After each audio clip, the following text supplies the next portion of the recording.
Hello everyone, நான் Sakthivel Rajan Hindustan college of science and காமர்ஸில் second year BSc IT படிக்கிறேன். So ரீசெண்டாக ஒரு புக் படிச்சிருந்தேன். புக்கு செம்மையாக இருந்துச்சு. ஸோ அந்த புக்கை பற்றி தான் இப்போ ரிவ்யூ கொடுக்க போகிறேன். அந்த புக்கோட பேர் your brain is playing tricks on you. So இது எழுதினவர் வந்து ஆல்பர்ட் முக்கீபர். ஸோ இந்த ஆத்தர் வந்து ஃப்ரான்ஸில் ஒரு சைக்காட்டிஸ்ட்டாக இருக்காங்க. ஸோ அதை தாண்டி இவர் எழுதிக்கிட்டு இருக்க புக்கு எல்லாமே அவரோட வார்த்தைகள் எல்லாமே நிஜமாலே நம்மளோட பிரெயினில் கேம் ப்ளே பண்ணுற மாதிரி இருக்கும். ஸோ அதே மாதிரி ரியாலிட்டியாகவும் இருக்கும். ஸோ இதை பற்றி ரிவ்யூ கொடுக்க போகிறேன் 10 பாயிண்ட்ஸ். ஸோ வீடியோ ஸ்கிப் பண்ணாமல் பாருங்கள். ஸோ அதில் ஃபஸ்ட்டு பாயிண்ட் வந்து பார்த்தீங்கன்னா your brain is playing tricks on you. அதே மாதிரி நீங்கள் லைவாக பார்க்குற எல்லாமே உண்மை கிடையாது. அதே மாதிரி உங்கள் மெமரியில் க்ரியேட் பண்ணுற எல்லாமே ரியாலிட்டி கிடையாது. ஸோ 100% அது ரியாலிட்டின்னு கேட்டிங்கன்னா கண்டிப்பாக கிடையாது. ஸோ அதில் தான் இது பாயிண்ட் சொல்லியிருக்காரு. என்னென்னா உங்களோட பிரைன் ஆட்டோமேட்டிக்காக ரீஜென்ரேட் பண்ணும். ஸோ ரீபில்ட் பண்ணும். நீங்கள் ஆல்ரெடி ஒரு விஷயத்தை பார்த்துருந்தா கூட நீங்கள் அதை திருப்பி பார்க்குறப்ப உங்களோட பிரைன் அதை வந்து கரெக்டாக அதே மாதிரி க்ரியேட் பண்ணாது, நிறைய அசெப்ஷன்ஸோடு க்ரியேட் பண்ணும். ஸோ அதை ஃபஸ்ட்டு பாயிண்டாக சொல்லியிருப்பாங்க. அதே மாதிரி டெசிஷன் மேக் பண்ணுறப்பையும் சரி, உங்களோட டெசிஷன் கரெக்டாக இருக்கணும்னா கண்டிப்பாக கிடையாது. ஸோ ஒரு சைடு கரெக்டாக இருக்கலாம், இன்னொரு சைடு தப்பாக இருக்கலாம். அதுக்குமே உங்கள் மெமரி தான் காணும். உங்களோட மெமரிக்கு அது எப்படி இருக்கோ அதுதான் கரெக்ட், எப்படி இல்லையோ அதுதான் தப்பு. ஸோ அதே மாதிரி தான் உங்கள் மெமரி உங்கள் கூட ட்ரிக்ஸ் நிறையா ப்ளே பண்ணணும்னு சொல்கிறாங்க. ஸோ அடுத்த பாயிண்ட் பார்த்தீங்கன்னா memory is not reliable.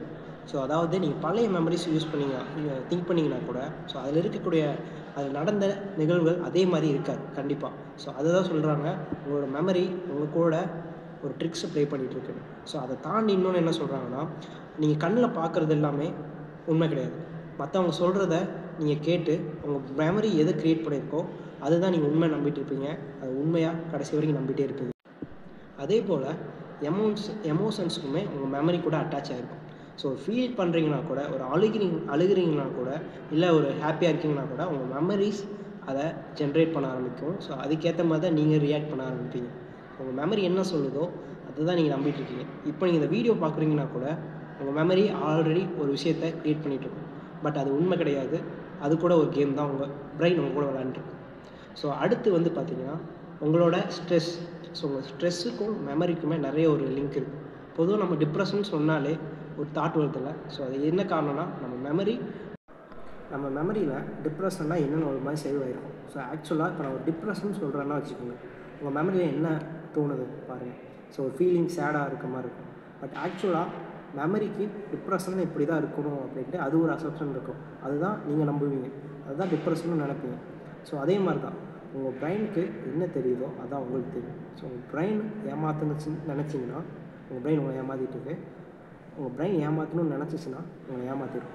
So இன்னும் சொல்லப்போனால் நீங்கள் இப்போ ஒரு விஷயம் பண்ணுறீங்க அப்படின்னா, ஒரு டெசிஷன் எடுக்கிறீங்கன்னா உங்கள் பிரெயின் அது தப்பான டெசிஷனாக இருந்தால் கூட அதுதான் உண்மைன்னு நம்புச்சுன்னா நீங்கள் தப்பு பண்ணுறீங்க. ஆனால் அது உங்களுக்கே தெரியாது.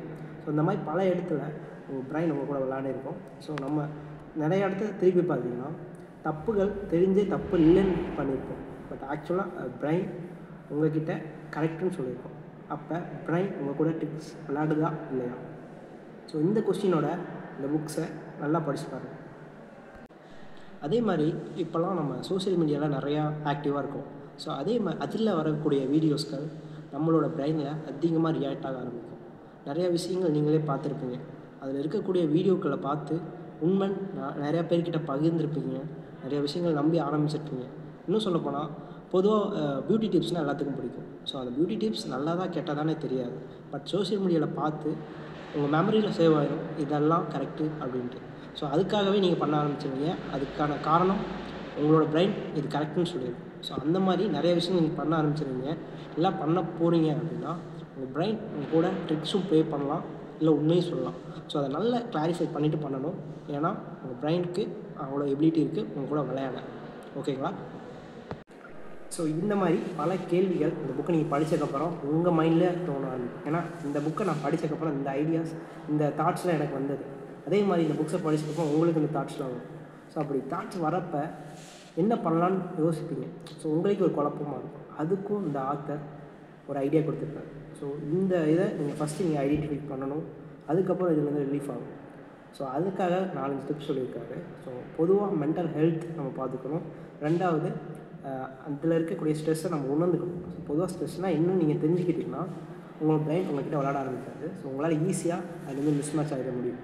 அதே போல் உங்கள் பிரெயினை நீங்கள் வந்து கூல் பண்ணணும் அப்படின்னா யோகா, மென்டல் எக்ஸசைஸ்ன்ட்டு நிறையா விஷயங்கள் இருக்குது. ஸோ அதெல்லாம் பண்ணிங்கன்னா உங்களோட மென்டல் ஃப்ளெக்சிபிலிட்டி ஈக்குவலாகிடும். ஸோ அதுக்கப்புறம் உங்கள் பிரைன் அவங்க கூட விளாண்டா கூட உங்களால் புரிஞ்சிக்க முடியும் எது உண்மைகள் எது தவறுகள் என்று. ஸோ அந்த மாதிரி நிறைய விஷயங்கள் இந்த புக்கில் அடங்கியிருக்கு. ஸோ இந்த புக்கை படித்ததுக்கப்புறம் எனக்கே பல நிகழ்வுகள் உண்மையாக தப்பா அப்படின்னு தோணியிருக்கு. ஸோ அதே மாதிரி இந்த புக்கு நீங்கள் படித்ததுக்கப்புறம் நிஜமாக உங்களுக்கு நிறைய இன்ஃபர்மேஷன் கிடைக்கும். அதே போல் உங்கள் ஃப்ரெண்ட்ஸ் யாராச்சும் சைக்காட்ரிஸ்ட் படிக்கிறாங்க, இல்லை அவங்க பிரெயினை பற்றி தெரிஞ்சுக்கணும்னு நினைக்கிறாங்க அப்படின்னா அந்த புக்கை தாராளமாக ஷேர் பண்ணலாம். ஸோ இன்னொரு புக்கு ஒரு ரிவ்யூவோட நான் சந்திக்கிறேன். தேங்க்யூ.